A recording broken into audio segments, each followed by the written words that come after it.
Our enterprise is a part of a large production association in Omsk, which is engaged in the production of medicines.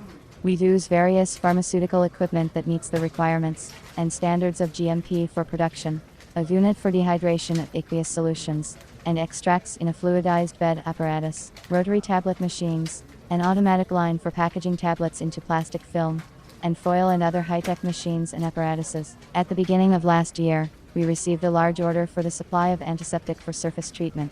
We concluded a contract for 2 years. Implementing the order at our company was impossible without purchasing new equipment. We decided to buy new automatic equipment for bottling and capping. It was to provide automatic feeding and filling of the nasal product into 50 milliliters plastic bottles. The capper is used to automatically feed the bottles and closes the neck of the bottle with rubber stoppers and aluminum caps and screw-on caps. We planned to use an atomizer with a cap as the capping element. The material of the equipment had to be durable and hard-wearing. In case of production need, we planned to repurpose the equipment for 50 milliliters nasal solution bottles. This criterion had to be taken into account when purchasing filling and capping equipment. I have been working at our company for 10 years as a chief engineer, and I am used to doing my work with high quality and working only with specialists. I took the choice of a filling machine very seriously. I didn't look for equipment on the internet, because very often a pretty picture hides unprofessionalism. I visited the International Exhibition of Equipment, Raw Materials and Technologies for Pharmaceutical Production, which was held in Moscow. There were many bottling machines on display, companies from all over the world.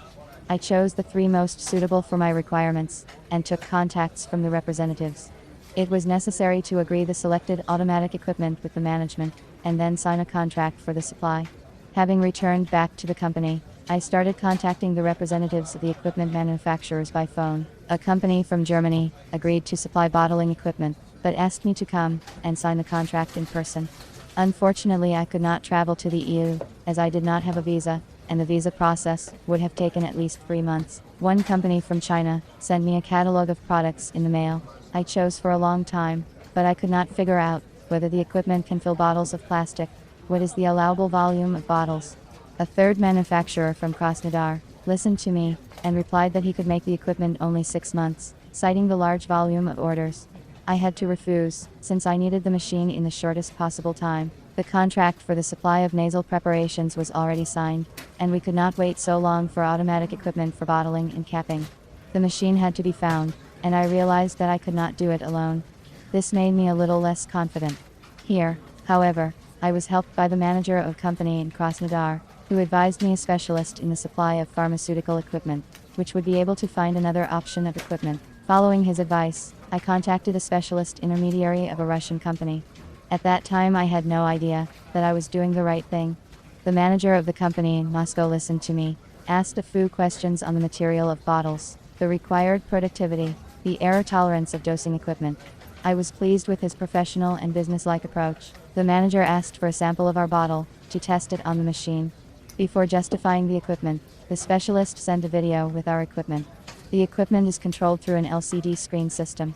The machine is covered with plastic shields to eliminate external influences on the process. The machine consisted of a conveyor belt, a bottling table, optical sensors to control the availability of bottles. A mechanical cap closing system was installed. Finished bottles had to be guided by an additional conveyor belt to a rotating table. After bottling, the bottles with the drug arrived for capping with atomized caps. 40 days after signing the contract, we received the working equipment for bottling and capping and started delivering the nasal product to the customer already after 3 weeks. The machine worked perfectly. There were no malfunctions. Initially, I was skeptical about choosing a manager, relying on my own experience, but I realized that one should always learn and not be afraid to trust a professional.